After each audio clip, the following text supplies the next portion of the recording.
Так.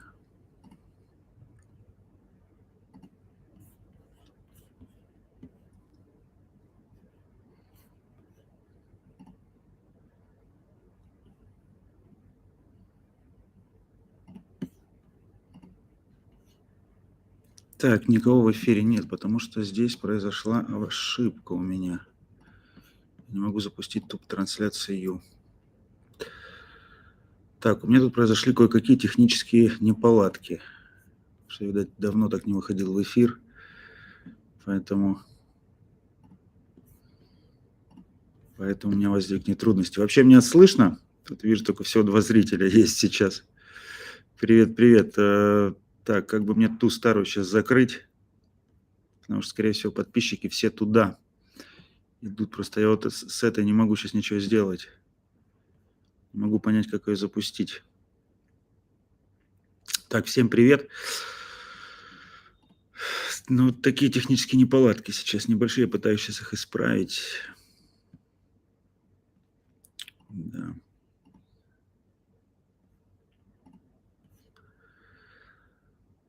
Слышно хорошо, да? Ну, я надеюсь, сейчас сюда начнут люди присоединяться, потому что та трансляция у меня почему-то не включалась. Не могу понять, почему она не включалась, которая была запланированная. Пришлось включать новую. Непонятно почему. Сейчас попытаюсь ее удалить, ту. Сейчас буквально секунду и буду отвечать на ваши вопросы. Так. Не могу понять даже, что с ней сделать.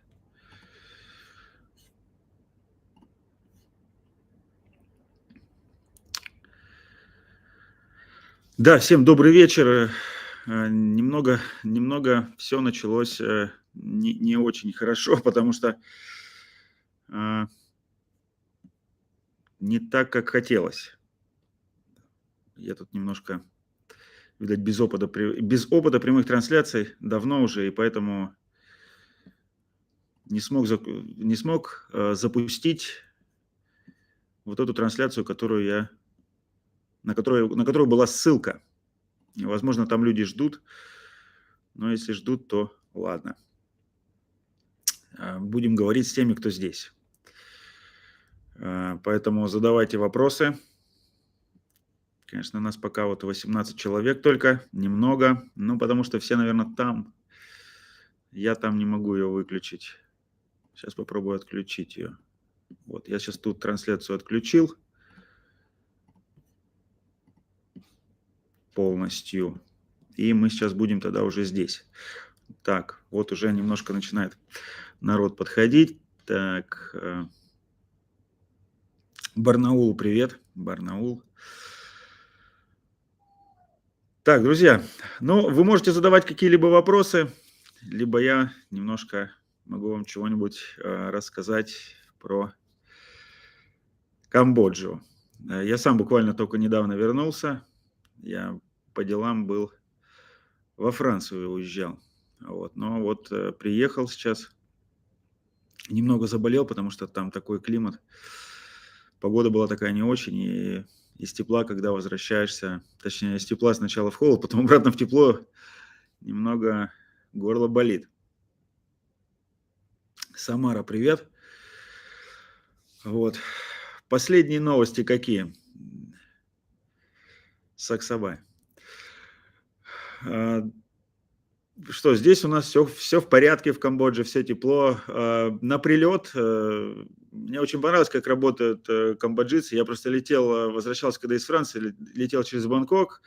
Там в Бангкоке, конечно, такое столпотворение, и я буквально час или даже час 10 простоял на паспортном контроле. Это, конечно, было вообще прям сложно. Сложно, тайцы не справляются. А чем мне понравилось в Камбодже, я прилетел в Камбоджу на паспортный контроль. И здесь, вот даже там у нас всего пролетело 2 самолета, но камбоджийцы абсолютно все кабинки включили, и, так моментально быстро все прошло. Вот, потому что кхмеры, они молодцы, быстро умеют подстраиваться. Вот. Что, у нас, как всегда, хорошая погода, 32-33 днем, тепло. В общем-то, вот так. Я буду ждать от вас вопросов каких-нибудь, ну и что-нибудь еще вам расскажу. Влад, Москва, привет.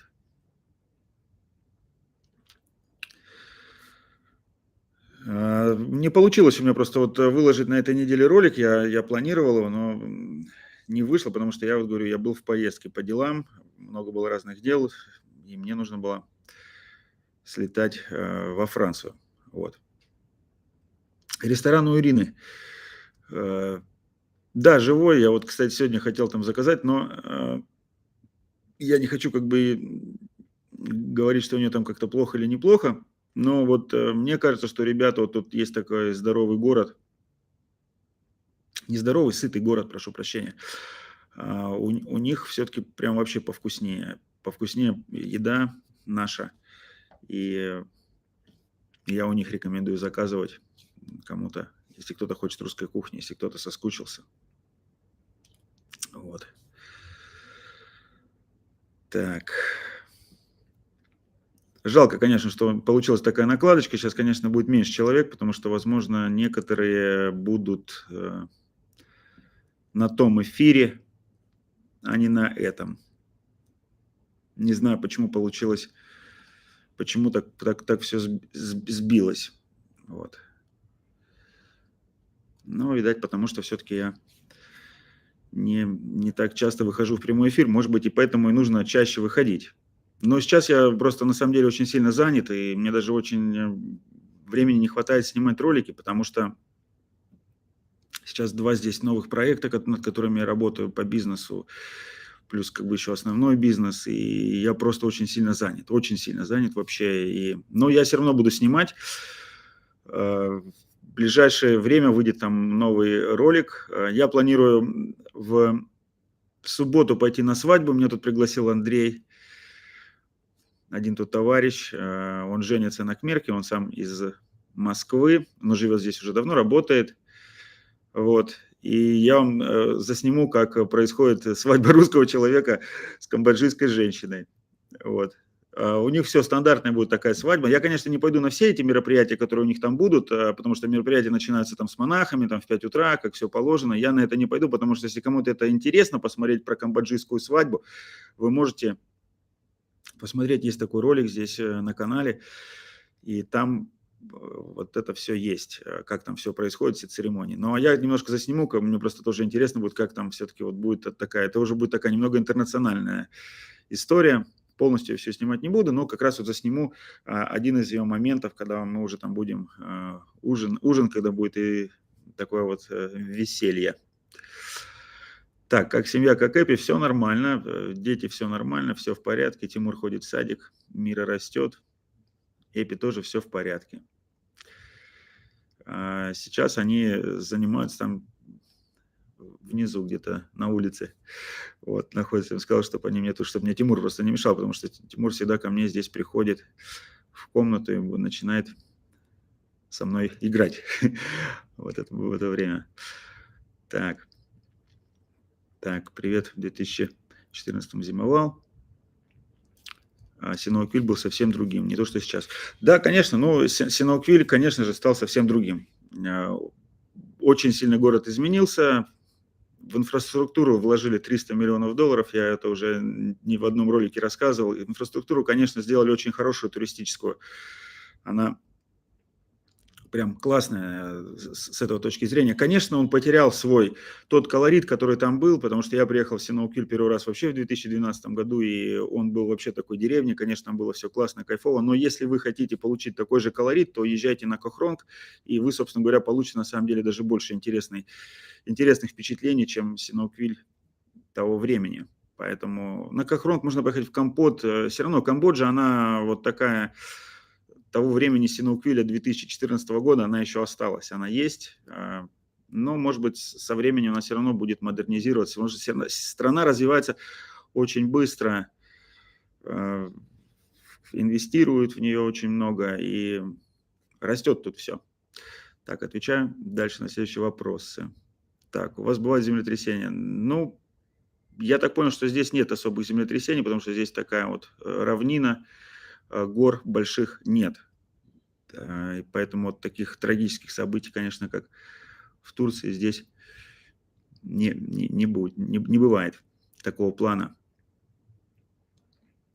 Так, привет, когда в Синауквиле бываешь, заезжал к Дорошенко, он в Камбодже. Нет, я так понял, что Дорошенко не в Камбодже, что он уехал, я так понял, что из-за каких-то проблем, которые тут произошли. Я не вникал в эти все подробности, но просто слышал, что какие-то там были у них проблемы. Да, у Андрюхи свадьба. Если кто-то знает Андрюху, вот иду к Андрюхе, да, все верно. Ну, конечно, по родине скучаю. По родине скучаю, безусловно. Пока не знаю, поеду я летом или не поеду, потому что, я говорю еще раз, два новых проекта.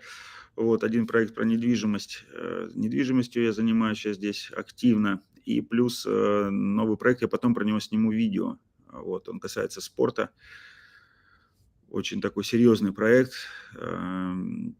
Я сделаю про него видеообзор, когда у нас все уже будет готово для старта. На самом деле этот стартап уже работает 7 месяцев, но мы в полную запустимся, наверное, через месяц или через полтора. Вот, я вам покажу, обязательно расскажу, что это за проект.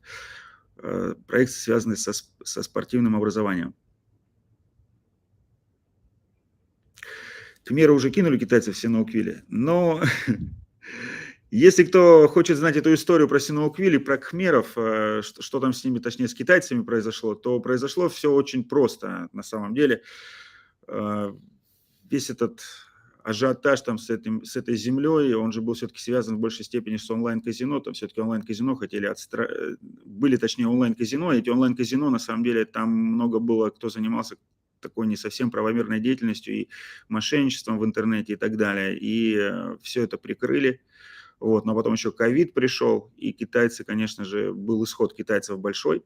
Но сейчас Китай опять открылся, и власти надеются, что китайцы вернутся в Синауквиль, потому что их будут туда-обратно заманивать, приглашать на самом деле. Ну, я считаю, что Синауквиль на самом деле очень такой интересный город, он будет, у него есть будущее, у него есть будущее. Хотя сейчас очень много там недостроенных домов, порядка что-то под 1000 объектов там точно есть, вот.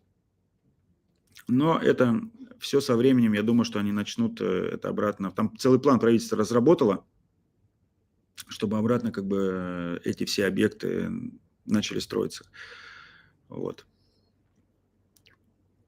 Так, найдете Дорошенко, маякните, Полонский будет через дни в Камбодже. Так, обожаю Камбоджу. Привет из Читы. Так, привет из Читы Вячеславу. Вот, Вячеслав. Я был в Чите в свое время, это сдавал там экзамены в военное училище. Чита такой интересный город, такой суровый. Я помню, там бегал прям, там уже он же на возвышенности, там какая-то высота такая повыше над уровнем моря, прям было тяжело бежать 3 километра.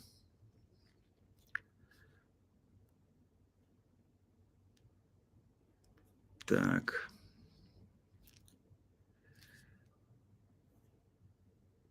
Так, тут что-то это, да.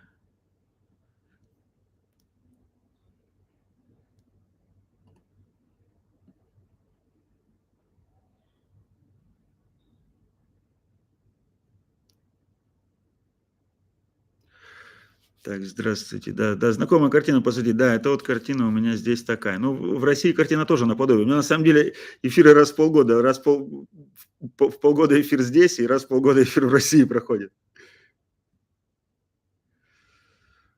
Да, в 2002 году, если вы были, то, конечно, 2002 год в Синауквиле, это, наверное, была совсем еще экзотика, я представляю.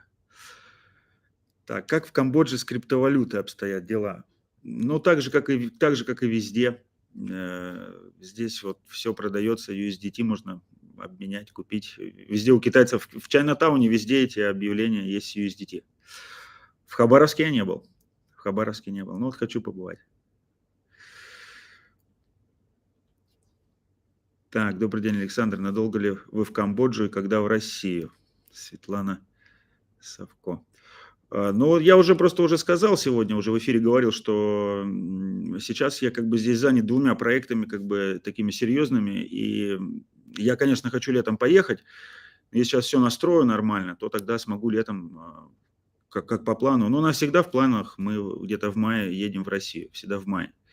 Вот, если все будет нормально, то обязательно поедем, потому что, конечно же, скучаешь по родине. Но по родине скучаешь только, когда там хорошая погода. А когда погода не очень, то особо не скучаешь. Я вот говорю, что я сейчас вот был, когда в Европе сейчас, то серое небо, и я прям замерз так нормально. Так, Андрюхе привет обязательно передам. Дмитрий спрашивает, вот с синусом общаешься? С синусом общаюсь, поскольку, ну, когда есть возможность, общаюсь. Вот общался последний раз с ним буквально, может быть, месяц назад. Вот. Так, Юграс. Милости просим на Сахалин. Вы очень милые люди. Надеюсь, скоро мечты исполнятся. Да, большое спасибо. На Сахалин, конечно же, хочется тоже попасть, потому что Сахалин – это тоже круто. У меня вот после Камчатки, я на Камчатке дважды был, и в прошлом, и в позапрошлом году, конечно, Дальний Восток это красивейшие места, красивейшие, конечно же, суровые зимой, ну и летом тоже такие, ну, э, классно, классно, что говорить. Везде на нашей планете очень много красивых мест, в каждом краю, в каждой местности, везде все интересно, везде красиво. Но там, на Дальнем Востоке особенно. Я очень бы сильно хотел тоже попасть на Сахалин. Эбол как? Эбол? Вибол его зовут, не Эбол, Вибол. А, Я хотел с ним заснять выпуск один, но вот он что-то где-то там в кэпе, кому-то что-то помогает. Помогает каким-то нашим русскоязычным соотечественникам. Не знаю, по каким делам. Он говорит, я там сейчас занят по работе, ничего не получится. Вот. Так, слышал, что сделали хорошую дорогу из Пномпеня до Синауквиля. Да, сделали очень хорошую дорогу. Дорога стоит в один конец $12.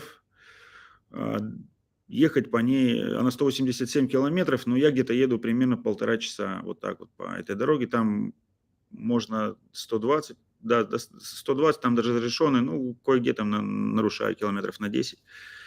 Вот, иногда там приподдаю. Вот. Классно, сейчас очень легко добраться до Синауквиля. Но я планирую, вот, точнее, мы с Эпи вместе планируем поехать. Здесь вот есть еще одни острова, на которых я ни разу не был. И я хочу поехать туда. Я хотел поехать на эти выходные, но на эти выходные не получится, потому что я иду на свадьбу к Андрею, которую вы увидите. Вот. А мы поедем на следующие выходные, скорее всего, вот на эти острова. Кохдач, по-моему, так называется. Что-то там новое, интересное. Они еще такие не совсем раскрученные, как Кохронг и Санлаэм. Вот, вот будет интересно, я думаю, и мне, и вам, потому что я там буду вообще первый раз засниму. И тем более как бы в холодное время года посмотреть контент с теплых мест. Так. Она идет дорога идет платная с Пномпеня до Синауквиля, она идет просто обходит все эти деревни, она через них не пересекается. Там вообще нету, по этой дороге нельзя мотоциклом ездить маленьким, там мотоциклы могут ездить только от 500 кубов. Ну, соответственно, и все остальное, там никаких телег. И самое странное, что там нету фур вообще, я не знаю. Хотя там вот знаки висят для фур, но фур практически нет. Может быть, просто фуры экономят. Я не знаю, сколько стоит для фуры проезд. Вот. Фуры очень редко встречаются. Дорога вообще супер, просто пролетаешь. Ну, сколько там, по-моему, 3 миллиона машин проехало за 3 месяца, что ли, уже по ней, или 12 миллионов. Не хочу ошибиться. Ну, ездят сейчас к Кхмеры, потому что на самом деле сейчас в Синауквиль на выходные просто забит. Там вся пляжная линия забита, потому что Кхмеры приезжают. Вот. Так что в Синауквиле, если быть, то вот среди недели, а потом уезжать на острова. Обязательно.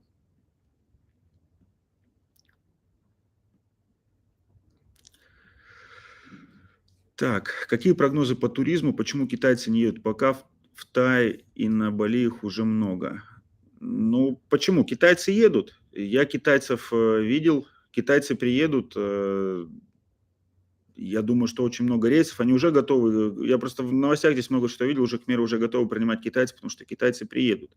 Хотя я вот повторюсь, я позавчера был в Бангкоке. На паспортном я особо китайцев не видел. Но хотя они тоже, наверное, уже летят. Потому что китайцы все равно сейчас полетят. Потому что на самом деле и китайцы сами по себе устали. У меня друзья китайцы, они тоже уже все хотят вылететь. И я сам в Китай уже быстрее хочу полететь. Но сейчас надо будет просто бизнес-визу быстро сделать себе. Я, кстати, когда полечу в Китай, вам обязательно поснимаю контент из Китая. Очень интересный, из Гуанчжоу. Прям покажу вам. Там есть что посмотреть такого. У меня просто из Гуанчжоу есть контент на другом канале, на Экспресс-чане, но он там такой больше по бизнесу, а там я такой более развлекательный буду показывать вам. Так, спасибо. Привет, Эпи передам. Спасибо. Можно ли купить остров и жить там? Можно, конечно, купить остров. Я так понял, что вот здесь владеют островами некоторые люди, и наши соотечественники из России тоже. Я сказал, сколько стоит проезд, он стоит $12. Так, вот Александр Алексеев. Как обстоят дела с медициной в Камбодже? Какая страховка лучше? Значит, с медициной здесь есть медицина хорошая, но она дорогая, поэтому нужно покупать страховку. Я сейчас, кстати, занимаюсь страховкой и буду сейчас страховку себе делать, потому что моя страховка российская закончилась. Заканчивается, точнее, вот уже на подходе заканчивается по времени здесь. И нужно сейчас будет оформлять. Я буду оформлять страховку, скорее всего, Форте. По стоимости она стоит примерно на человека где-то долларов 600 в год. 600-700. Вот такая стоимость этой будет страховки. Ну, это как бы такая нормальная цена. И там, по-моему, страховая премия $50 тысяч на нее. И обслуживают здесь в хорошем госпитале, в Royal Hospital, если кто знает. Это такой госпиталь хороший. Я туда по своей российской страховке обращался не один раз. Обслуживание хорошее вообще. Но от меня, правда, только далеко ездить отсюда. Так, можно купить и подарить его к миру. Да, тут всякое может с этим вопросом произойти. Вот. Но, с другой стороны, если, допустим, отойти там от каких-либо островов, если то, что касается недвижимости, вот недвижимостью владеть здесь любой иностранец может вполне. Все, что выше второго там этажа, то, что не на земле, можно покупать квартиры, недвижимость. Я сейчас немножко, пускай сделаю небольшую рекламную паузу одного из своих проектов, который касается инвестиций в камбоджийскую недвижимость. Иностранцы могут владеть, свободно перепродавать. Сейчас как бы есть хорошие точки для входа, может быть доходность доходить и до 20-25% годовых. Даже такие есть варианты. Так что, если кому-то интересно, сайт Big Cambodia. Заходите, пожалуйста, пишите. Так, спасибо Светлане Совко.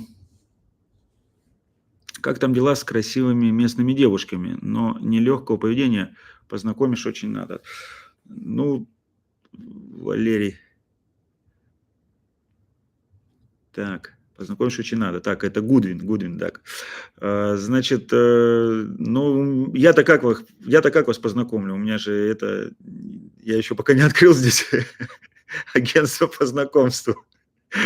Ой, шутка. Приезжаете, дознакомитесь, вот и все. Находите в интернете, пользуетесь там средствами для знакомств в интернете, я думаю, без проблем познакомитесь, и все. Девушек здесь хороших и красивых, и нелегкого поведения достаточно много. Поэтому добро пожаловать.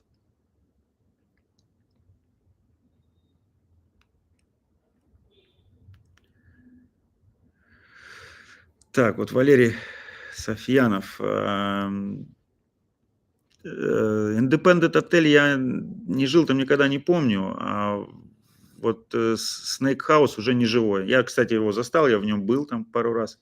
Вот интересное такое место было, прям интересное. Но я так понял, что сейчас его тоже нет, уже все. Это все закончилось.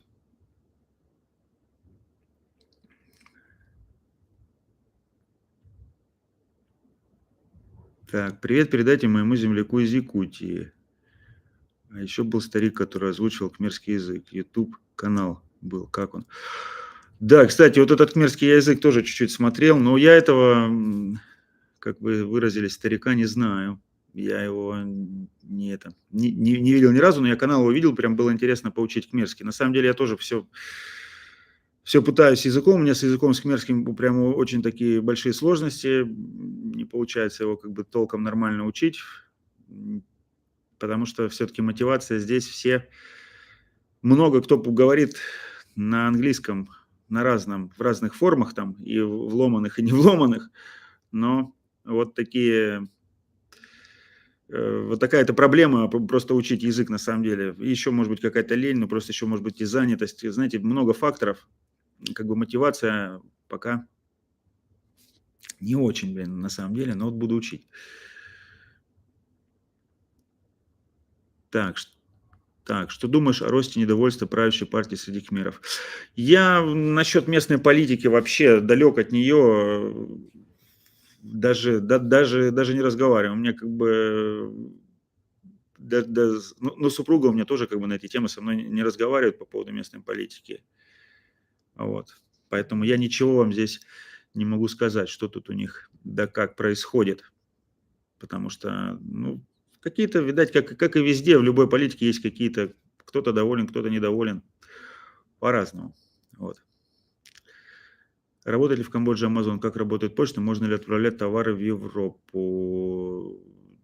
Я с Амазона сам ничего не заказывал, но я знаю, что сюда заказать можно. Можно, вот Евгений, мой друг, товарищ, которого вы знаете, вот он что-то заказывал с Амазона. Я не знаю, как он заказывал, но мне нужно было заказать дезодорант такой, очень, очень хороший есть такой дезодорант. Бакстер называется, он с Амазона. Вот как раз он мне помогал его заказать. Я его просил, что-то можно. Можно ли отправлять оттуда товары в Европу? Я думаю, что можно, потому что на самом деле отправлять отсюда товары можно хоть куда, потому что люди отправляют все. И в частности, вот кампотский перец отправляют, и отправляют, можно. Так, Абабанк держат казахи, с ними еще не пересекался. Нет, не пересекался. Не пересекался, не было такой нужды. Так.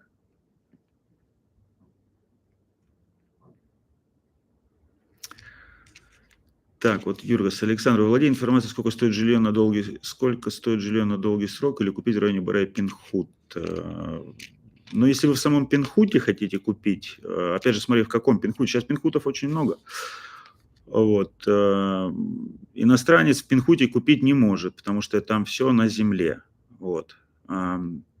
Получается, если у вас только на Кмера покупать, вот и все. А если аренда, разные цены, опять же, смотря что, там просто в Пинхуте есть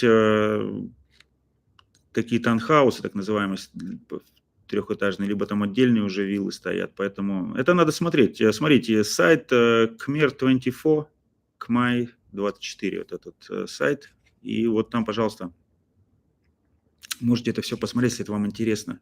Там цены есть, кстати, на аренду и на все.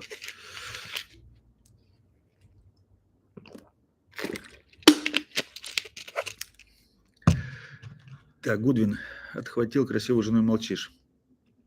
Ну, отхватил, это точно. Так, Ольга Н. Саша, добрый вечер. Можно ли инвестировать? В каком количестве через инвестиции можно получить гражданство Камбоджи? Насчет гражданства можно. Я знаю, что... Но там, по-моему, сейчас достаточно дорогая планка по инвестициям. По-моему, больше уже 1 миллиона. Несколько лет назад было, по-моему, 250 тысяч. Вот. Но, опять же, если это гражданство вам нужно, на самом деле, здесь просто можно инвестировать и без гражданства. Потому что в чем хорошие условия нахождения в Камбодже? Вот, допустим, в чем Камбоджа абсолютно, могу вам сказать, выигрывает у Таиланда, да, и у Вьетнама. Там. Здесь нет никакой визы РАН, не нужно никуда выезжать. Просто вы здесь приехали сюда, сделали себе здесь... заехать сюда нужно обязательно по бизнес-визе. Это значит, когда вы сюда залетаете, вы ставите здесь себе в аэропорту бизнес-визу. И потом вы эту бизнес-визу можете уже продлить. Соответственно, здесь есть просто компании, которые предлагают эти условия. И вы, соответственно, у вас эта бизнес-виза потом сделается годовая, там она там 300 с небольшим долларом стоит. И вам не нужно из Камбоджи вообще выезжать, потому что многие сюда приезжают и вообще не выезжают. А, допустим, из того же Таиланда, там все-таки визовые условия немножко посложнее и в этом вопросе. Так что в Камбодже такие вот хорошие условия. Так, Хун Сен наше все, это точно. Да, вот про eBay банк я что-то слышал. Я слышал про казахов, что у них там что-то было, но что там кому-то продавал, я не знаю. Просто, ну, не имеет, ну, мне как бы так, ну, просто здесь только для информации, знаете, все.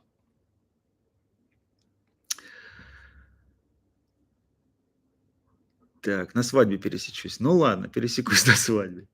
Интересно даже будет посмотреть, кто же там будет. Да и вы тоже посмотрите, я буду снимать. Я уже у Андрея спросил, можно, говорю, снимать? Он говорит, давай, поснимаешь. Так. Александр Алексеев. За сколько можно снять квартиру в Пномпене 40-60 квадратов? Блин, я не знаю, я вот как бы арендой же не занимаюсь вообще, но могу сказать, что можно снять квартиру такого плана, наверное, опять же, в каком районе? Если взять в каком-то в дальнем, можно снять и долларов, наверное, за 250. А если в такую в центре такая, может быть, будет долларов, наверное, 600 стоить.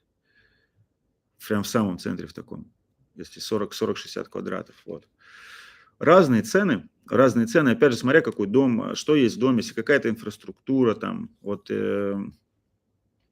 мы в нашем проекте тут снимаем сотрудникам нашим квартиру, но мы снимаем там, у них получается 2 спальни, большой зал, но в самом центре, там очень такой хороший дом, но мы там дорого платим, мы платим $1000. $1000 в месяц. Вот. Ну, там это в самый центр, прям в самый центр, там бассейн, спортзал, охрана, такая, не новый дом, но хороший, Забыл, как он называется, если, ну, это может быть интересно только для тех, кто живет в Камбодже и понимает. Так, каждый раз, как приезжаю в Кампучи, ем кобру. В этом сезоне как кобра. Я, кстати, кобру ни разу не пробовал, поэтому не могу сказать. Предлагали там в Сианрипе кобру попробовать. Вот. Типа в Сианрипе ее еще можно там где-то достать, но мне жалко я уже этих змей, потому что этих змей на самом деле всех уже скоро изловят и их их просто уничтожать. Поэтому я как бы не хочу этого делать. Вот. А так я пробовал змею, мы пробовали ее в Китае.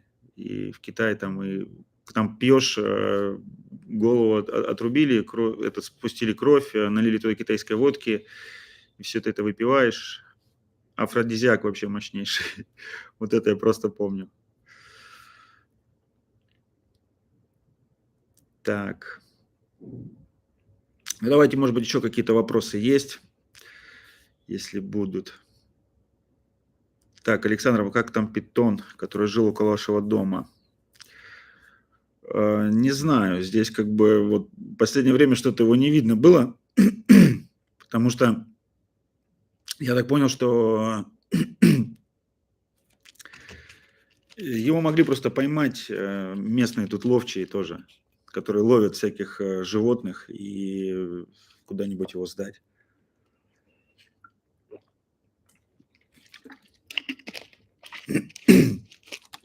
Говорю, вот простыл во Франции, когда был, до сих пор не могу это перейти в себя, так что извините. Так, у нас 45 минут, но вот все-таки я вот думаю, вы можете мне, пожалуйста, написать, все ли пришли вообще, по какой ссылке, потому что первая ссылка-то была неактивная, в итоге получилось то, что только вот эта ссылка. Все как-то, или как все заходили, вот может мне кто-нибудь хотя бы написать, там, кто-то, может быть, ждал меня на другой ссылке эфира, потому что я повторюсь, еще раз скажу, что эфир у нас немножко смазанный был. Потому что я использовал две разные ссылки на эфир.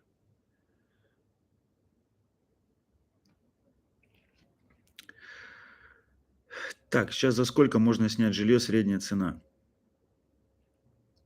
Ну, смотрите, опять же, где снять? Я не могу, допустим, здесь сказать. Я по рынку жилья, именно по аренде, ничего не могу сказать, потому что я этим не занимаюсь. Я иногда вот вижу, знаете, есть группа такая. Кому, кстати, будет интересно про Камбоджу, есть такая группа «Камбоджийская правда», она в Фейсбуке.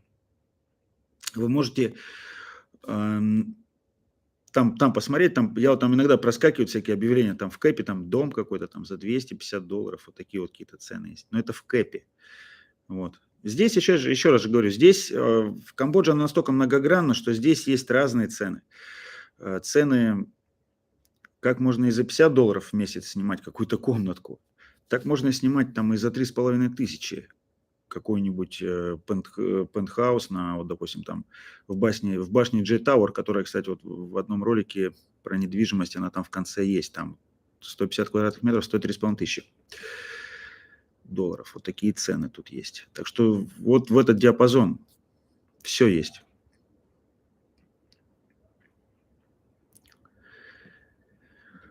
Так, это правда, что в Камбодже климат менее влажный и более комфортный, чем в Тае? Ну, я думаю, что, опять же, смотря где. Я не могу сказать, что вот в Пномпене климат, я бы не сказал, что он тут вообще комфортный. Потому что в Пномпене достаточно как бы жарко и пыльно. В Синоуквиле и вообще в приморских городах там вообще климат лучше. Он мягче, там нет такой жары. А у нас сейчас начинается скоро уже жаркий сезон. И будет, вот я даже сегодня уже на мотоцикле ехал, я уже почувствовал, у меня уже на мотоцикле показалось сегодня днем 35 в один момент, и я такой же чувствую, что ну вот уже все, скоро начнется. И такие не особо тут хорошие будут времена, пару месяцев, в Пномпене будет прям жарко. А на побережье такого нет, там 30 и все.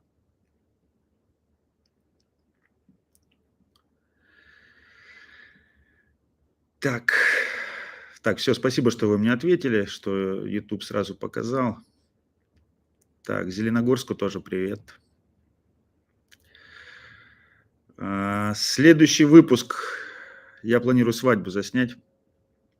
Ну, он такой будет мини-выпуск, но не знаю, что получится. Все просто импровизировано, на самом деле. Знаете, я уже раз подписался под это дело, вести этот канал про Камбоджу. Собственно говоря, я единственный такой, как бы, человек русскоязычный, кто ведет. Но хотя есть несколько еще каналов, там вот еще девочка Висет есть, ведет, она камбоджийка.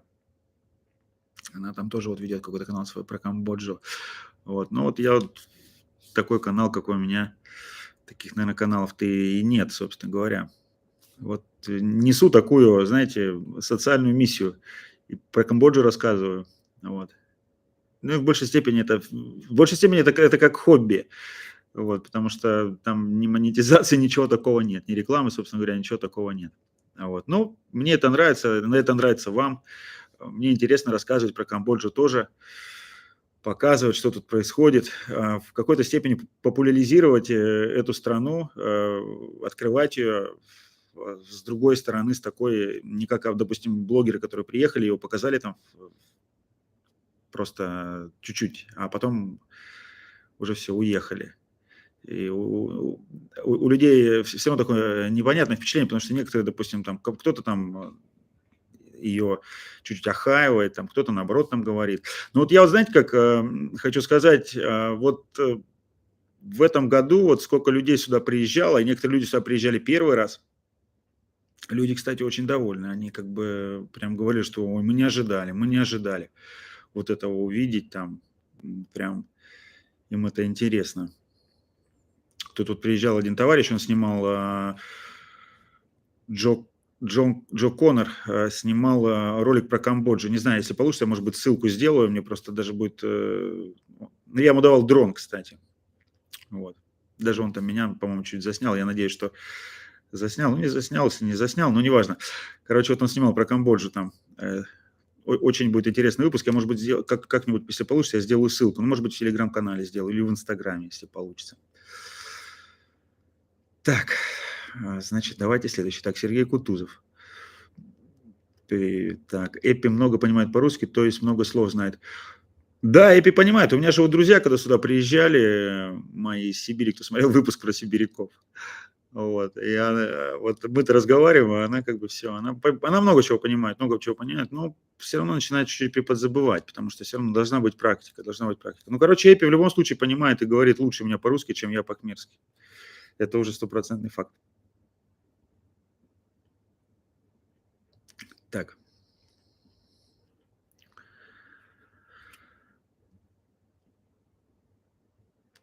Так, спасибо Дмитрию. Так. Королев, Московская область. Приветствую. Болели ли вы ДНГ? Вот Александр Алексеев. Если да, стоит его бояться, особенно для детей. Да, я ДНГ болел.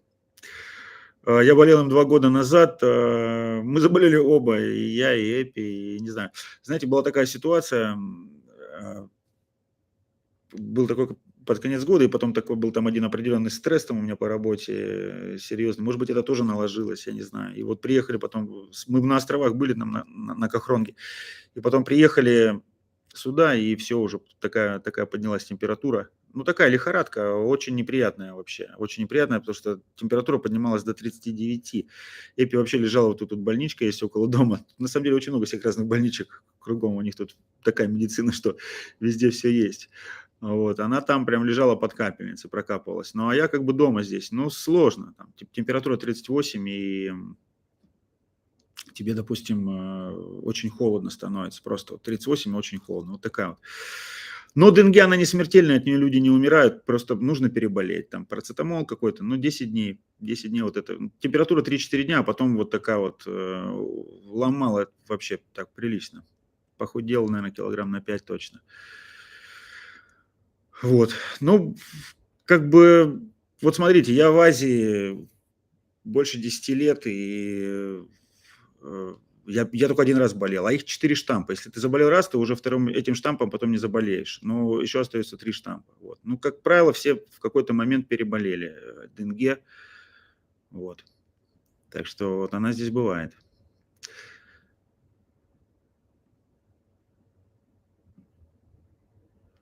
Так. Так, знаете несколько людей, которые сидели 3 дня в отеле, да?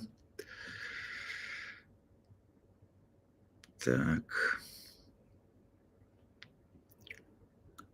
Очень интересно актуальные цены на продукты, повседневное потребление, бытовую технику. Снимите, пожалуйста, сколько стоит мобильная связь и интернет. Мобильная связь стоит вот, ну, недорого. Здесь недорогая мобильная связь, не знаю, по-моему, $6, что ли, всего вместе я плачу. Где-то так. И такой интернет, по-моему, 20 гигабайт. Ну, мне хватает вот такого 20 гигабайт. Вот.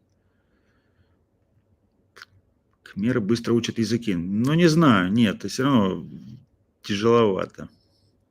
Эпи все равно тяжеловато учат, если честно, не знаю. Может, нет, какие-то, может быть, кхмеры другие учат, но Эпи русский язык учит тяжеловато. У меня сейчас самая главная задача, я как бы сына учу, и постоянно учу. Ну вот у него смесь, у него сразу же куча языков, у него и кхмерский, и еще английский, ну и, соответственно, русский. Ну, русский-то только я с ним по-русски говорю. Ну вот планирую, может быть, через полгодика какого-нибудь еще использовать здесь репетитора, или чтобы тоже его учил, чтобы буду еще тут водить. Тут по-моему, есть какие-то там кружки с русским языком, что-то такое. Вот это мне нужно будет это узнать, потому что надо, чтобы он тоже знал язык отца. Иркутску привет. Так, откуда из Сибири? Я из Камня-на-Оби, Алтайский край, родом оттуда. А так я еще и из Воронежа. Я отовсюду, я можно так сказать. Все есть на канале, можете посмотреть, все ролики. Так. И есть ролики из Воронежа, есть ролики из Камня даже на Оби. Из Камчатки тоже есть. Ну, в Камчатку я так. Люблю, но только путешествовать.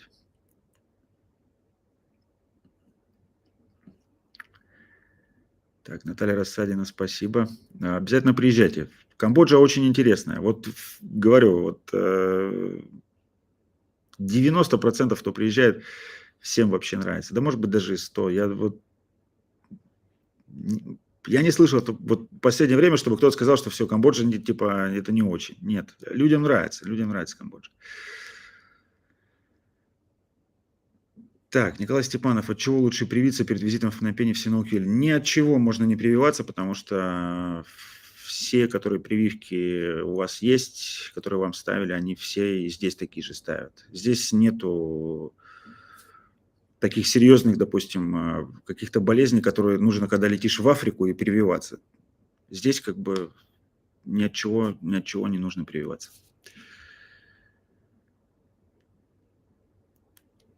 Какой район Пномпеня самый безопасный с точки зрения криминогенной? Да тут как бы нету такого криминала на самом деле. Здесь криминал, знаете, какой? Вот если кто-то приедет в Камбоджу, еще раз всех хочу проинструктировать, что будьте внимательны со своими сумками, с телефонами. Вот только вот это могут вырвать когда-нибудь, где вы будете в тук-туке будете ехать.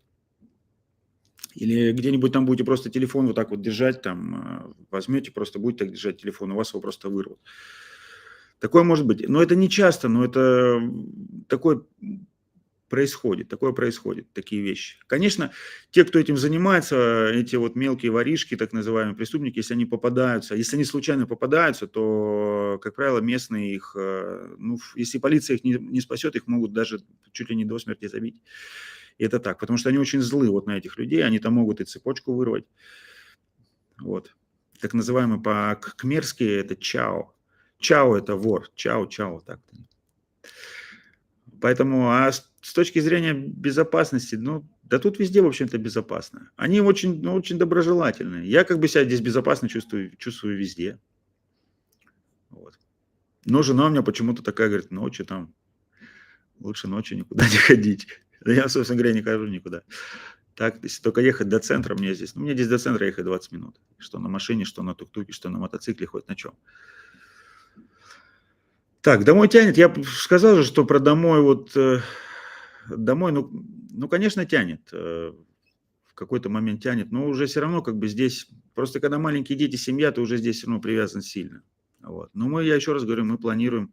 Если у меня все нормально здесь по проектам, все пройдет, запустится, и не будет требоваться моего участия, точнее, будет требоваться участие мое дистанционным, я смогу все настроить, тогда мы обязательно, конечно же, мы поедем домой.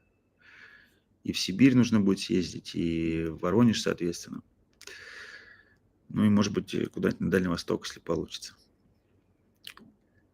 Так, сколько стоит аренда скутера, и можно ли на нем путешествовать по Камбодже, как там стоят дела с криминалом? Аренда скутера здесь стоит, по-моему, $5. По-моему, за $5 можно снимать. Вот, недорого стоит. Да можно путешествовать, но лучше путешествовать, конечно же, на мотоцикле. Я рекомендую поехать на мотоцикле, потому что на нем будет как-то попроще. Но можно и поехать и на скутере. Вот. Но с криминалом, я еще раз говорю, здесь на вас никто с пистолетом не напрыгнет, вас никто боем там, или разбоем, с вас никто не будет ничего выбивать. Этого точно не будет происходить. Я говорю, максимум, что может произойти, то вас могут просто вырвать, когда вы будете невнимательны, просто вырвут телефон и сбегут. Вырвут как? Они будут ехать на мотоцикле. Только так. Ни бегом, ни пешком, ни на велике, только на мотоцикле. У меня был такой один раз случай, я уже, по-моему, в одном из эфиров его рассказывал. Когда родился Тимур, я вышел там с госпиталя, вот так вот пишу, там стою так сообщение, и краем глаза вижу, несется мотоцикл. Я вот так вот сделал просто быстро сюда, и они вот так вот пронеслись, и Мне просто повезло. У меня телефон они не украли, но это были прям вот эти вот жулики, которые хотели у меня его украсть. Это проблема, с которой борются. Ее нету практически в Сианрипе, потому что в Сианрипе это вот культурная их столица.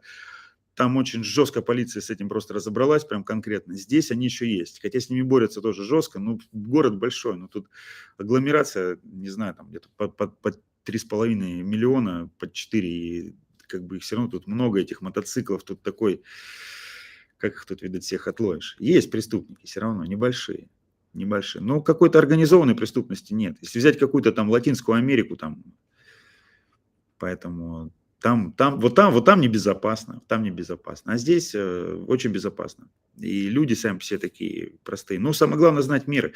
Нельзя, соответственно, как бы там вступать с ними тоже в конфликты. Потому что с ними если вступать в конфликты, конечно же, они тебя это могут подбить, наверное. Но я с ними не конфликтую. Зачем? Так. Людям сегодня все нравится, если подальше от России. Ну, как сказать, почему? Кому как, кому где нравится. Всем по-разному.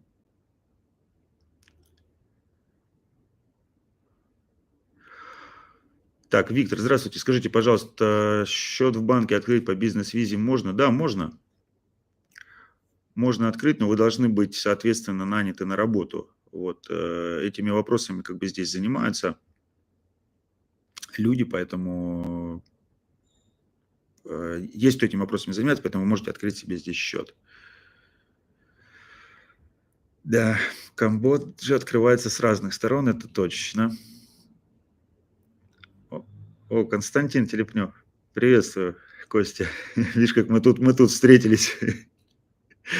Все, 68 895, точно. Так, Асата Саня.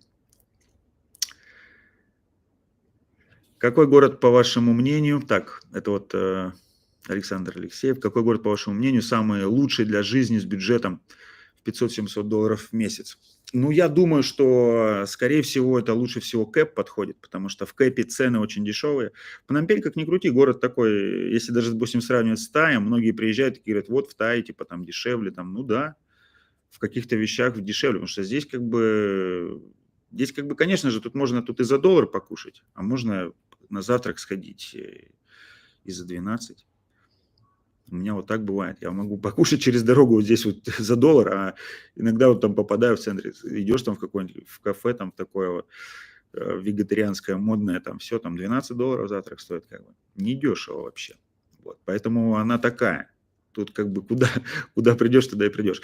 Так, и я вот просто немножко сбился. Что касается компота, вот это в компоте проживание 500-700 долларов, да, там можно снять какое-то жилье доллара за 150, я думаю. Вот, и там в ресторанах цены недорогие, там 3 доллара блюдо, там пиво 0,5 доллара. Вот, так что вот, если что, то это вот такие более провинциальные города, конечно же. Ну или Кэп, такие деревушечки такие. Но они интересные по-своему, потому что Кэп, Компот, приятные города такие, классные. Так что рекомендую туда, если что.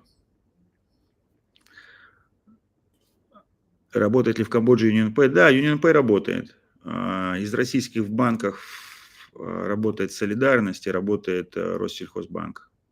Точно. Вот это я точно знаю. Как другие банки, я не знаю. Солидарность точно работает. Так. 95 нас человек. Так, кто, наверное, присоединился, я еще раз извиняюсь, потому что у нас произошло небольшое, немножко эфир сорвался там. Эта трансляция происходит из другой ссылки. Вот. Ну, потому что я не проводил уже эфиры очень давно. Нужно их просто будет почаще проводить.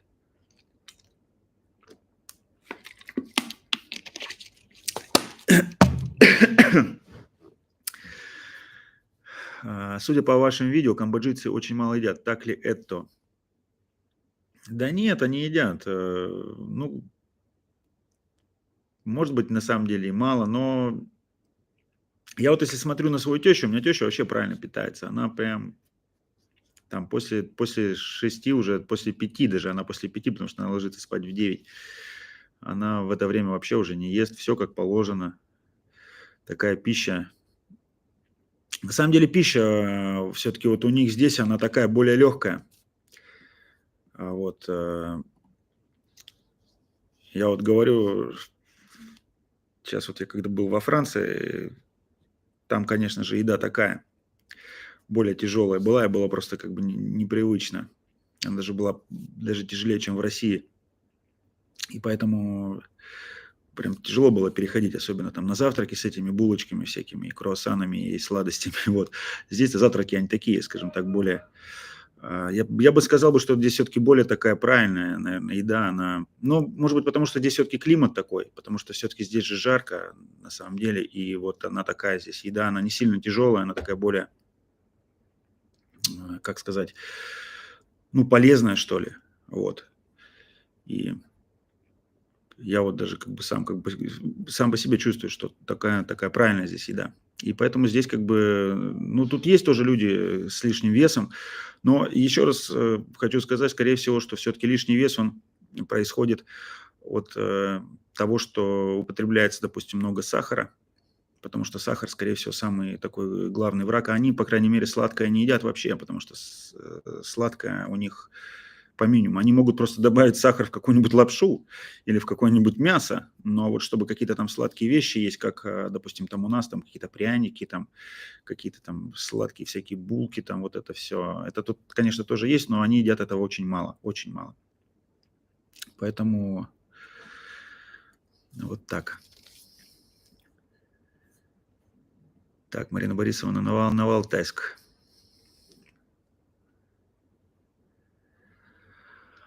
Так, вот Сергей Куратов был депортирован из Вьетнама в Канаде, сейчас там поливает грязью. А вот в Камбодже как такое могло случиться? То есть депортировали бы? Но я, кстати, видел, да, вот эти вот все видео этого Сергея. Не знаю, не знаю. Я не Сергей, собственно говоря. Я таки, поэтому непонятно, да. А Сергей этого видел, да, я видел, то, что он, ну, нельзя так, мне кажется, поливать всех подряд. Поэтому такое тут у меня мнение в этом вопросе. Так, вот меня вот уже спрашивают, добрый день, когда в Россию? Скорее всего, в мае. Скорее всего, в мае. Если все в порядке у меня будет, то полечу в мае. Так, тещу вы любите, это видно. Да, я тещу люблю, потому что с тещей у меня короткий разговор. Потому что мы как бы так можем на эмоциях и на легкими фразами просто перекинуться и все. Так, Лада Истомина. Здравствуйте, болели денге, говорят, отвар листьев папайи полезен для иммунитета. Я уже про денге рассказал, я просто не хочу повторяться. Денге я болел, болезнь такая специфическая, но от нее никто не умер. Нужно ее просто перенести и все, пострадать. Страдания небольшие есть и все. А насчет отваров листьев папайи я не знаю. Не могу здесь сказать вам ничего. Я вообще с местной медициной, которая именно камбоджийская, особо не знаком. Но я, знаете, знаком. У них такая есть история, что вот у них, если какое-то там плохое самочувствие, они там начинают натирать кожу, как-то трут ее так, что там спину трут, что до это аж до таких каких-то аж прям пятен красных, прям растирают так сильно. Не знаю, что это за история, но такое у нас дома, такое я видел и не раз. И почему они делают это, я не знаю. Видать, это у них откуда-то с древности еще это дело пошло. Вот. Я стараюсь как бы пользоваться такой западной медициной, можно так сказать. Это такая, потому что медицина есть восточная, есть западная. У нас все-таки это западная медицина, и в России была всегда.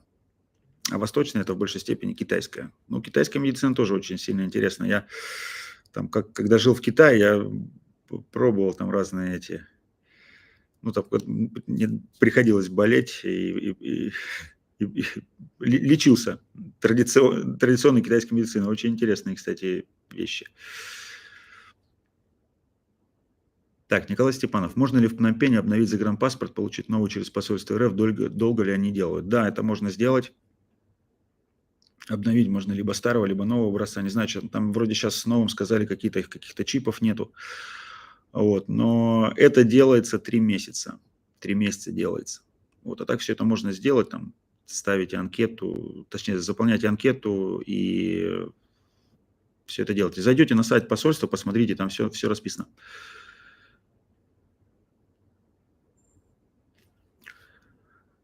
Александр Алексеев, расскажите, пожалуйста, про возможность регистрации юрлица, открытия бизнеса, налогов, если не сложно.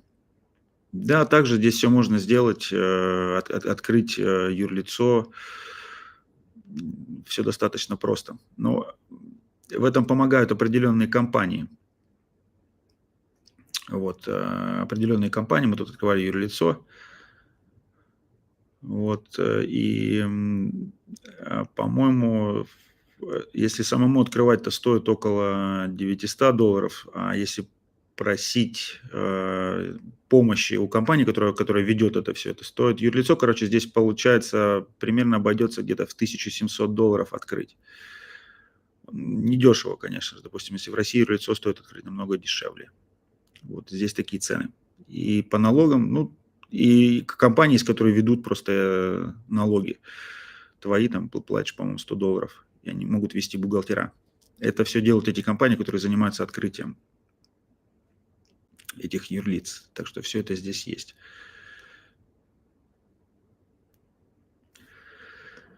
Так, еще один вопрос по питанию. Не замечал в ваших видео, чтобы был на столе хлеб. Но здесь как бы хлеба-то его и нет. Хлеб, он где он? Хлеб он только у нас там хлеб, а здесь рис. Поэтому здесь все с рисом связано. Я хлеб иногда покупаю. Вот сегодня я купил хлеб. Буду себе делать бутерброды. Засолил себе семгу. Вот, и буду делать бутерброды себе. Вот. И то я буду есть их только один, потому что их никто не будет больше есть такую. Потому что мою еду мало кто ест. Ну, я, конечно, сейчас это иногда себе готовлю.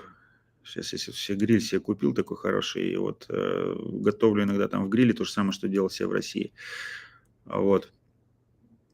И то они как бы тоже... Жена только ест, и все. Там теща точно эту еду нет. Не особо она любит. Теща здесь в своей еде. У них тут своя еда, свой вкус. Свое они все едят. Такое.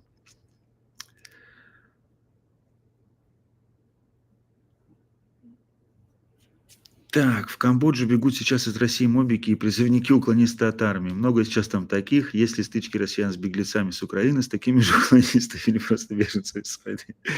Слушайте, ну я не видел здесь, чтобы сюда кто-то бежал особо. На самом деле, Николай Степанов, в Камбоджу бежать это очень как бы далеко. На самом деле, если люди куда-то бежали, они бежали на самом деле в Казахстан или там в Армению или еще куда-то. До Камбоджи добежать очень сложно.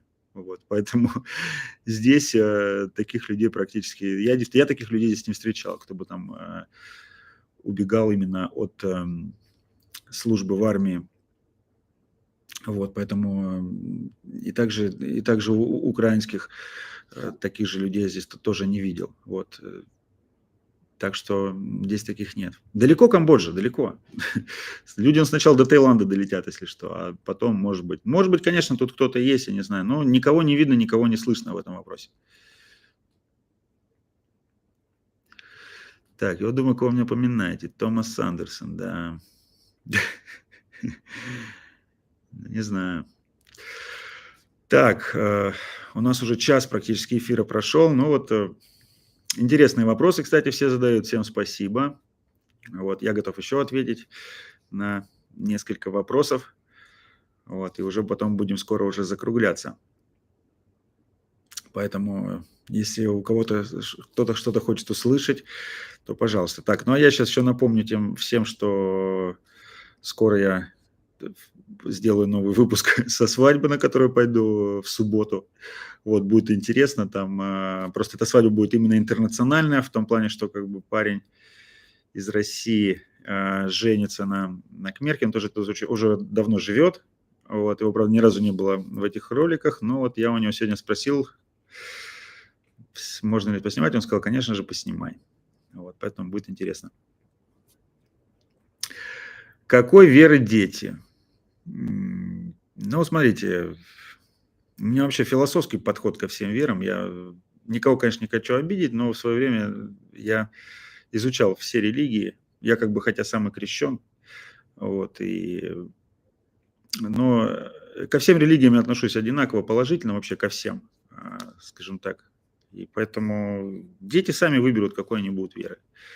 Вот и все. Я за них выбирать не буду. Если они захотят в этой вере быть, то...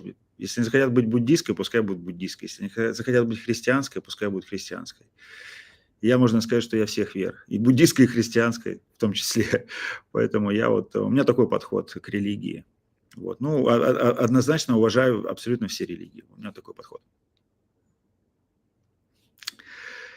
Евгений Орленко, вы не опоздали, вы можете еще задать вопросы. Вот, поэтому я пока еще не заканчиваю. Вот, пока еще не заканчиваю. Вот так, что-то вот еще хотел вам рассказать.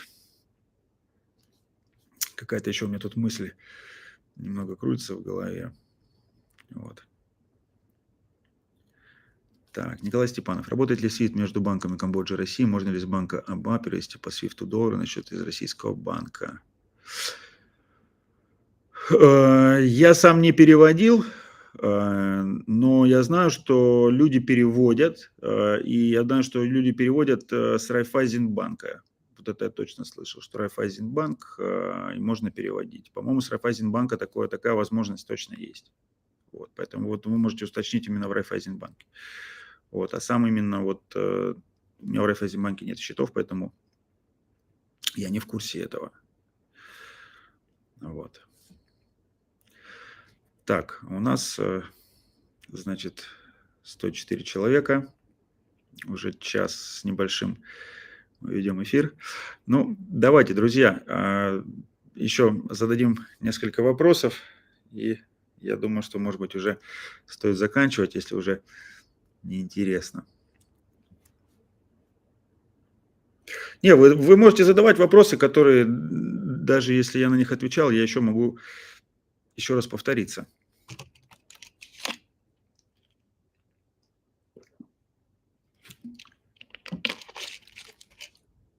У меня, как видите, эфир проходит всего раз в полгода. Раз в полгода.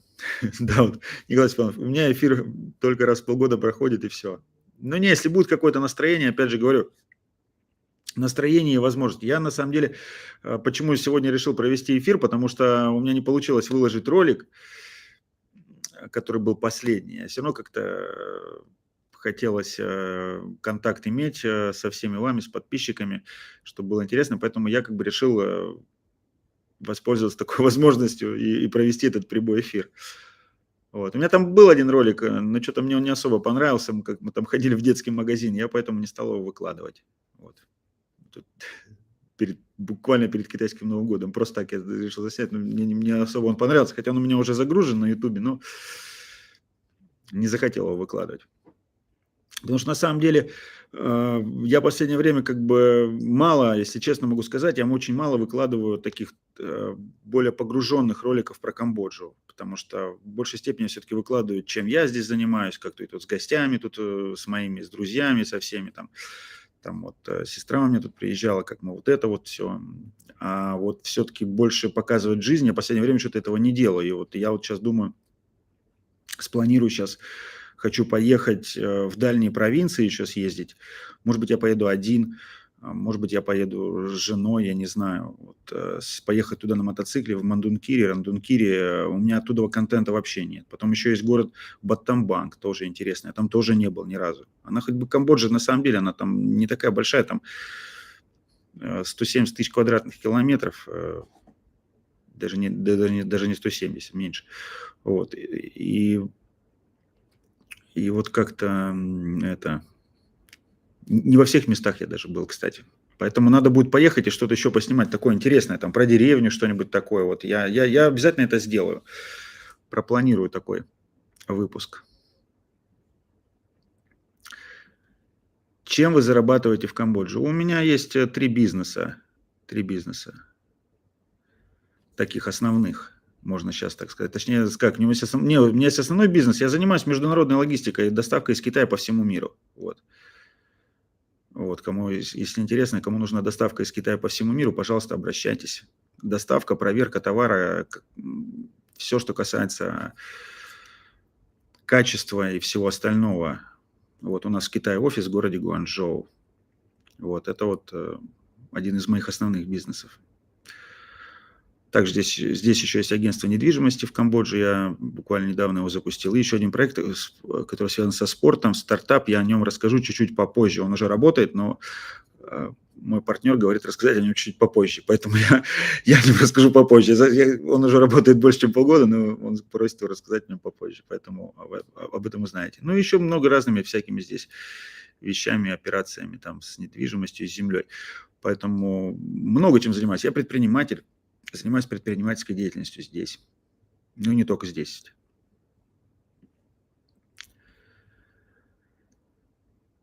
Как там можно прожить? Удаленка только. Ну, в Камбодже можно еще устроиться. Здесь же работают... Если знаете английский язык, очень много работает наших... Вот я знаю просто русскоязычных ребят. Из Казахстана знаю вот ребят, из России. Они работают здесь в компаниях и, кстати, получают прям такие хорошие зарплаты, там по 3-4 тысячи долларов. Вот такие у них тут зарплаты. Если знаете язык, если вы специалист, там здесь всякие в банковской сфере, в разные компании, как бы здесь можно устроиться на работу, как бы работа здесь есть. Вот. Но этим нужно просто заниматься, надо этого хотеть, надо просто посмотреть, может быть, в этом... Есть же поиск вакансий, есть такая компания, точнее, есть такой агрегатор LinkedIn. Вот там, я думаю, что можно поискать вакансии. Но, опять же, если есть английский язык, английского языка если нет, то, конечно же, точно не получится. Ну, либо какую-то другую работу искать в этом вопросе. Сколько стоит годовая виза? Чуть больше там $300. Так, Александр, привет, какая у вас виза? У меня виза... Так, привет. Так, у меня виза годовая. Я использую годовую визу. Но я сейчас планирую как бы подаваться на гражданство. Не знаю, вроде как там можно получить, если женат на кмерке 3 года. Если есть дети, то какая-то у них там статья из Конституции, что можно получить. Мне, кстати, один товарищ сказал, что вот так вот он получил камбоджийский паспорт дополнительно. Это так, в дополнение. Не знаю, буду я его получать или нет, пока не знаю. Поэтому, на самом деле, здесь нет такого понятия, как вид на жительство или, допустим, там, как там в Америке есть грин-карты, там в России вид на жительство. Здесь такого нет. Здесь либо как бы просто виза, потому что здесь визовый режим очень простой. Просто взял визу и все, и живешь.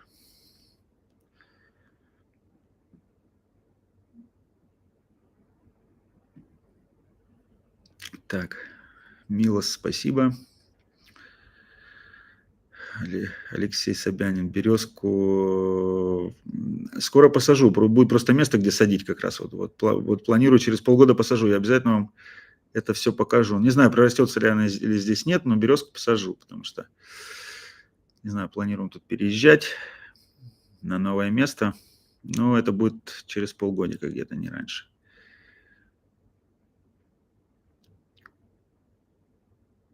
Так, спасибо за хорошие слова. Как из России приехать? Из России приехать очень просто, купить билет и прилететь. Через Бангкок самое оптимальное. Ну, по-моему, сейчас Аэрофлот летать стал. Поэтому Аэрофлот, и, по-моему, даже S7 летает там. Аэрофлот с Москвы, S7 с Новосибирска, смотря вы откуда. Свободно покупайте билет и прилетайте. Смотрите его на Aviasales. Это не реклама, Aviasales не платит. Но сейчас единственное место покупки через... Либо на сайтах авиакомпании смотреть, либо на Aviasales. Так, насколько я понял, Николай Степанов. Так что магазин 7-Eleven слабо представлен в Пномпене и в Камбодже. Так ли это? Можно ли там купить просто сосиску в тесте? Ну, 7-Eleven сейчас заходит. Он, конечно, не такой хороший, как в Таиланде. Вот, но неплохой. Они просто на самом деле все импортируют из Таиланда, вот даже эти. И цены, конечно, на порядок дороже, потому что я вот сейчас был в Таиланде, там эти покупал, там такие интересные в 7-Eleven есть такие пельмешки, ну, классный. 7-Eleven вообще люблю, очень, очень классный магазин, но он именно хорош в Таиланде, вот. В Таиланде, кстати, в Китае хорош, ну и в Японии вот там вот, где я был, где их я видел, классно. Здесь они вот пока еще чуть-чуть не дотягивают. Они тут есть 7-Eleven, но они вот что-то вот им не хватает. Ну, а так там также есть ассортимент, но он дороже, чем в Тае точно, потому что много чего импортируется из Таиланда, много чего. Потому что в Камбодже на самом деле вот мало чего такого вот производится. Они только-только они начинают, они только-только начинают разгоняться, и очень много импортного товара. Вот чтобы именно свое производство было каких-то вот таких вот там полуфабрикатов, это вот много чего импортного, очень много импортного этого товара.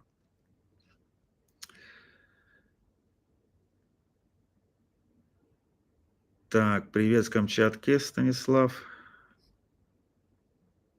Подскажите, в море купаться безопасно? Акулы, крокодилы. Абсолютно в море безопасно. Здесь в Сиамском заливе вообще ничего такого не водится. Ни ежей никаких нет. Ежи есть, но там они их на пляже точно нет, потому что этих всех ежей уже давно-давно выловили и поели. Вот, поэтому море вообще безопаснейшее, классное, медуз нет. Ну, я ни разу такого не видел, что были какие-то даже медузы такие опасные, которые там какие-нибудь кораблики или что-нибудь такое. Поэтому потрясающее море, потрясающий Сиамский залив. Я очень рекомендую всем, кто был, всем, кто видел здесь море, все кайфовали вообще, все. Особенно вот, если вы смотрели выпуски с Кахронга, там, конечно, пляжи вообще класс. Там, кстати, сейчас планируют делать аэропорт. Может быть, для острова это и не самый лучший вариант, но туристы, конечно, будут приезжать. Планируют аэропорт там делать, да. Но здесь еще много островов. Я, может быть, уже говорил сегодня, но я планирую поехать тут на новые острова, Кохдач. Вот. Я там ни разу не был, и вот мы планируем туда поехать через выходные. Я вам обязательно засниму, возьму дрон, сниму классный контент. Надеюсь, там будет красиво. Но люди хвалят.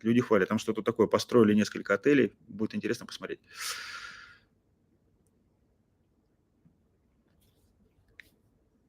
Так, какое агентство порекомендуете для продления ординарий виза? Я здесь ничего не могу порекомендовать, потому что я, я паспорт, вообще мой паспорт я отдаю у Эпи, она там его где-то делает, и потому что мне здесь сложно. Поэтому, Николай Степанов, в Фейсбуке группа есть «Камбоджийская правда», напишите туда, там люди подскажут, вообще все молодцы, обязательно всегда подсказывают и все говорят. Так, удачи вам, приятно общаться. По степи посетит, посадит березку. Так, по степи посадит березку из России. Владимир Почекунин. Ну, надо будет это привезти березовых этих семечек или березовых почек, как она растет, интересно. Ее же надо привезти еще. А на самом деле, чтобы сюда привезти это растение, это не так-то просто. Это растение вообще вывезти из страны не так-то просто, потому что там нужно фитосанитарный контроль проводить. Вот, если только в семенах привезти, как-то высадить. Но я думаю, что здесь береза расти не будет, потому что климат очень специфический. Климат прям специфический совсем для березы будет.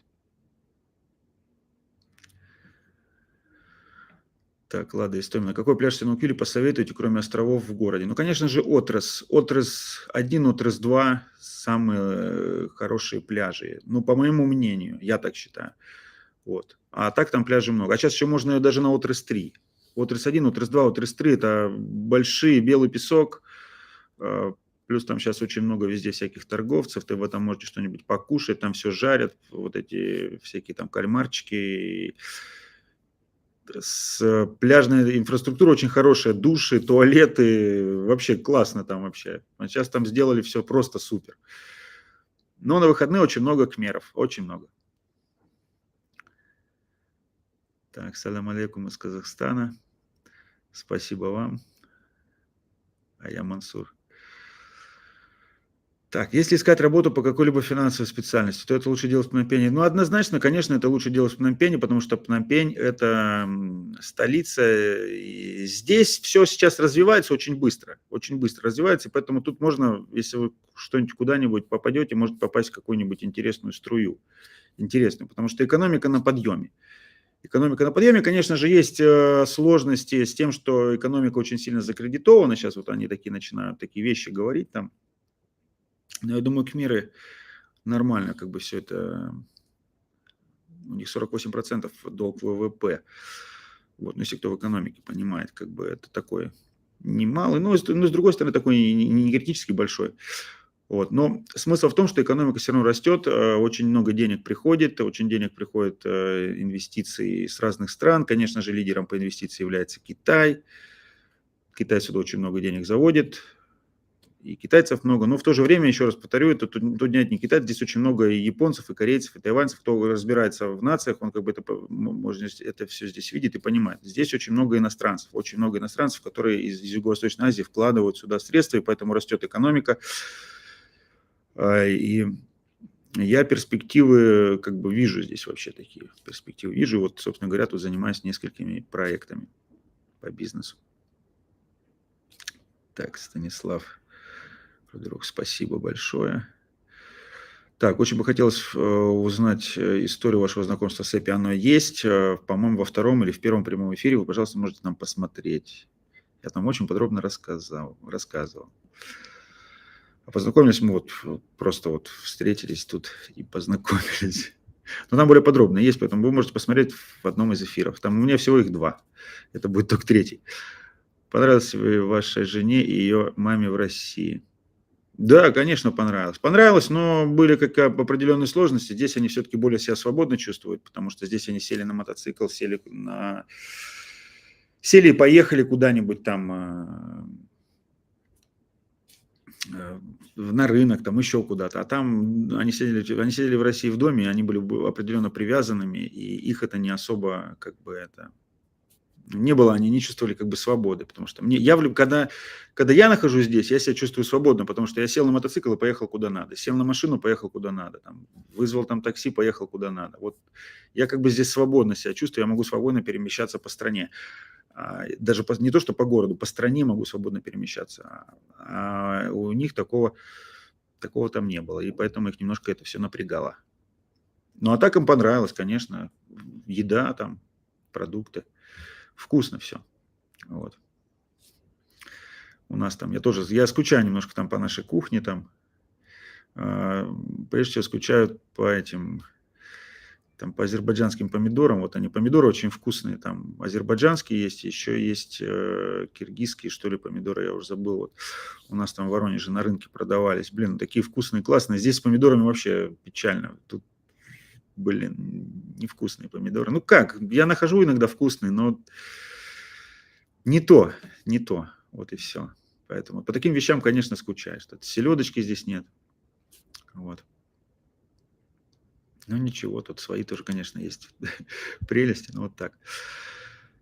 Так, я про историю любви вам говорю уже это есть в прямом эфире в другом, я вам расскажу. Я, точнее, уже рассказывал.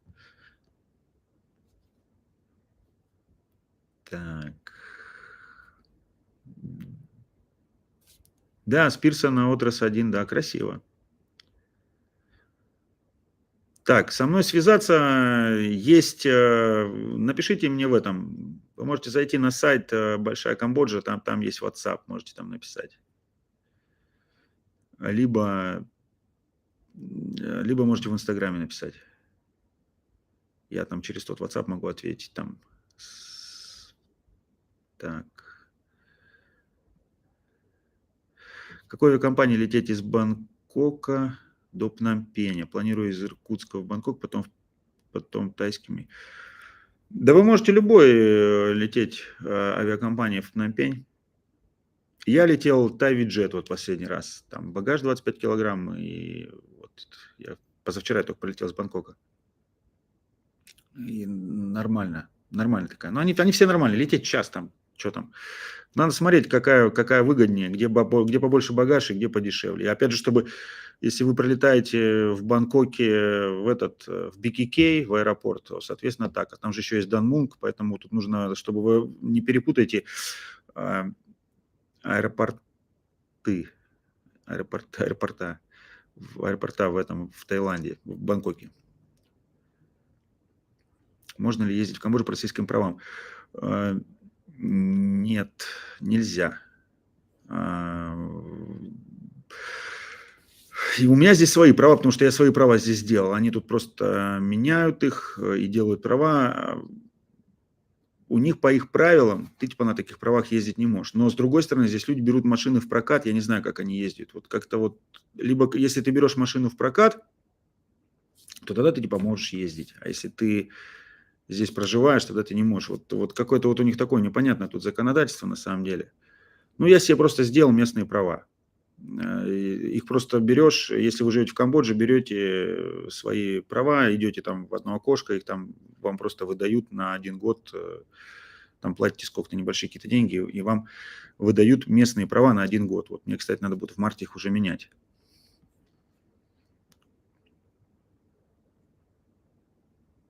Да, S7 в Бангкок из Иркутска летает. Да, летает.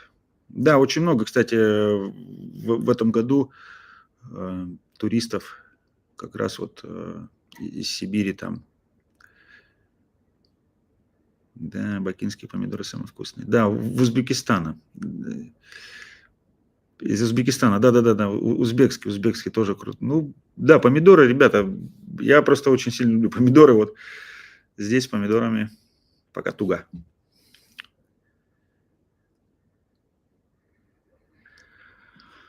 Да, вот пишете, что живете в другой стране, не хватает еды. Конечно, просто к какой-то еде уже привык. Вот эти такие моменты есть. Ну, кто-то что-то привозит там, кто-то что-то, какие-то такие продукты.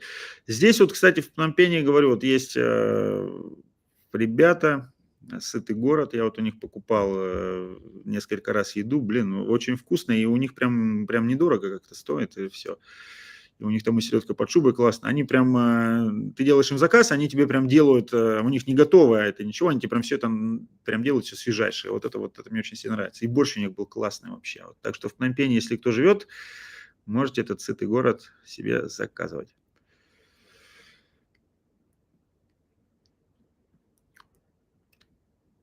Так. Учите ли сына русскому языку? Конечно, я с ним только на русском языке говорю. И каждый день вот у меня вот тут эти, тут у него есть вот такие вот картинки. Учу всякими разными способами. Это моя такая самая большая задача. Учить его русскому языку, чтобы знал. Так, часто едите морепродукты? Ну, морепродукты, когда хочу, тогда ем. Вот они здесь везде, их здесь везде много, они свежие, их свежая рыба, кальмары, это все есть. Ну, конечно же, когда еду на острова куда-то. Но в последнее время я там зачастил. Я вот много времени в январе провел на островах точно. Так, люблю апельсины и гранаты. Как с ними дела стоят в Камбодже? С гранатами вообще слабовато как-то. Гранатов вроде тут что-то есть, но как-то я пробовал, это что-то не то. Это что-то не то. Вот. А апельсины есть хорошие. Апельсины хорошие, импортные, не знаю, откуда они их привозят. Но апельсины прям вообще классные есть, вкусные. Где-то по 4, по $5 килограмм. Вот такие вот апельсины. Но очень хорошие. Так, как с ялтинским луком в Камбодже? Вот красный лук этот есть, красный лук есть. Я красный лук этот покупаю, да, прям класс. Лучше там или в РФ? Везде хорошо, и в РФ хорошо, и там, и тут хорошо, везде хорошо. Так, Александр курить не бросил. Блин, бросаю курить. Это очень пагубная и плохая привычка. Вот, так что пытаюсь бросить, пытаюсь все. Но курю меньше уже, не как раньше. Так, что насчет пальмового масла? Ну, что насчет? Тут есть плантации. Вот, я не знаю, в ролике в одном говорил, что пальмовое масло здесь выращивают тоже. Вот это все есть. Так, друзья, вот у нас уже 20:41 у нас тут местного времени. Уже нужно будет, пора, наверное, нам закругляться, поэтому давайте задавайте еще вопросы чуть-чуть еще, и я вам так на них еще отвечу. Так, Сергей Винсон, бизнес купи-продай, есть такое? Здесь все купи-продай, на самом деле. Камбоджа – это вообще страна бизнеса. Если, я, по-моему, говорил в некоторых роликах, вот все первые этажи, если ты едешь по улицам, все первые этажи – это все бизнес. И помимо этого еще есть всякие телеги, какие-то там мотоциклы, там как это так катится, везде все бизнес. Бизнес купи-продай, бизнес еда. Вот этот бизнес такой, купи-продай и еда, это вот очень-очень такого много. Ну и, конечно же, производство. У меня вот около дома тут пару фабрик, прям здесь вот в черте городской фабрик прям полно. Тут кофру вот тут рядом делают, коробки и все остальное. Много здесь бизнеса. Мне нравится то, что здесь как бы не трогают вообще этих местных всяких разных бизнесменов маленьких вообще просто. Вот они тут сами по себе там двигаются, занимаются там всякими своими делами. Вот это как бы, это классно. Вот я как бы за это как бы камбоджийцев уважаю, что вот у них такое. И они все занимаются тут каким-то всем бизнесом. У них все только разговоры там про бизнес. Небольшой, но бизнес. Небольшой, маленький там какой-то непонятный там такой какой-то киосочек, но это бизнес там. Главное что-то там продавать. Вот это на самом деле серьезно как бы экономику поддержит. Конкуренция, безусловно, колоссальная, большая в разных делах. Но надо искать бизнесы, где нет конкуренции, стараться такие, чтобы быть там лучшими. Так, Татьяна Гавова, как вашим друзьям из Таиланда, понравилось ли у вас, не собираетесь ли вы в Таиланд? Не, мои друзья, они же не из Таиланда, они же из Сибири, просто они из Таиланда прилетели в Камбоджу. Они прилетели просто ребятами, мужчинами, а у них там жены с детьми там остались. И вот я так еще и назвал этот ролик «Мальчишник». Вот, ну, конечно, не как «Мальчишник» в Вегасе. Ну, конечно, многое чего осталось за кадром, поэтому я там не все мог снимать, соответственно, потому что мы там... Ну, ничего, конечно, плохого не было, но было все равно интересно. Как вы там боретесь с тараканами и плесенью? Как там обстоят дела с тараканами и плесенью? С плесенью, ну вот здесь вот у меня дома, здесь ее как бы нету, а боремся мы здесь только с муравьями. С муравьями я борюсь мелком. Вот, слава богу, у меня еще мелок есть вот этот, который от муравьев. Вот, но мелок только помогает от них. Муравьи – это страшная проблема. Вот они везде лезут, муравьи везде. Вот ты где-нибудь что-нибудь, какой-нибудь там кусочек фрукта оставил, они приползут. Вот сегодня вот тут приползли опять муравьи. Они лезут отовсюду. Муравьи везде. У меня вот даже вот друг там, мой партнер, живет в кондоминиуме, в таком, ну, в многоквартирном доме, в таком, в новом. Так у него там вообще какое-то нашествие, на него там напали, он мне там прислал видео, там просто прилезло огромное количество муравьев. И муравьи, они как? Ну, заползут в постель, покусают. Вот поэтому тараканов я здесь вообще не видел никогда. Вот. Только с муравьями. Так, спасибо. Спасибо. Что можно купить там и продать в РФ, кроссовки или брендовые вещи? Здесь сейчас очень много производится всяких разных брендов. Вот.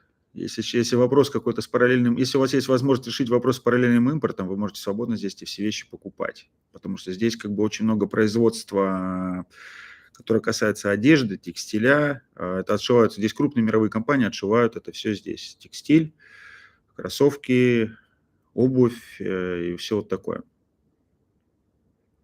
Так, можно ли дикарем на пляж Синолквиль с палаткой? Можно. Можно дикарем.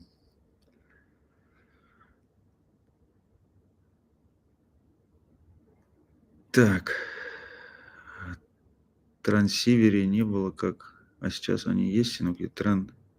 Трансиверы. Я не знаю, что такое трансиверы. Так что извините. Все, друзья, всем большое спасибо. Большое спасибо за эфир. Я еще раз извиняюсь, что это была другая ссылка. Я эфир этот попробую сейчас сохранить, чтобы он сохранился, чтобы вы все его посмотрели. Ждите новые видео, обязательно пишите комментарии. Всем спасибо, потому что комментарии всегда они мотивируют делать новые видео. Я стараюсь как могу. Так что давайте до встречи. Я попробую, может быть, еще прямой эфир провести, может быть, там через какое-то короткое время. Вот. Вещи через меня заказать нельзя, но их можно заказать через моего очень хорошего друга. Но опять же, вещи какие оптом. Вот я ответил на последний вопрос. Все, друзья, всем пока, всем удачи, до новых встреч.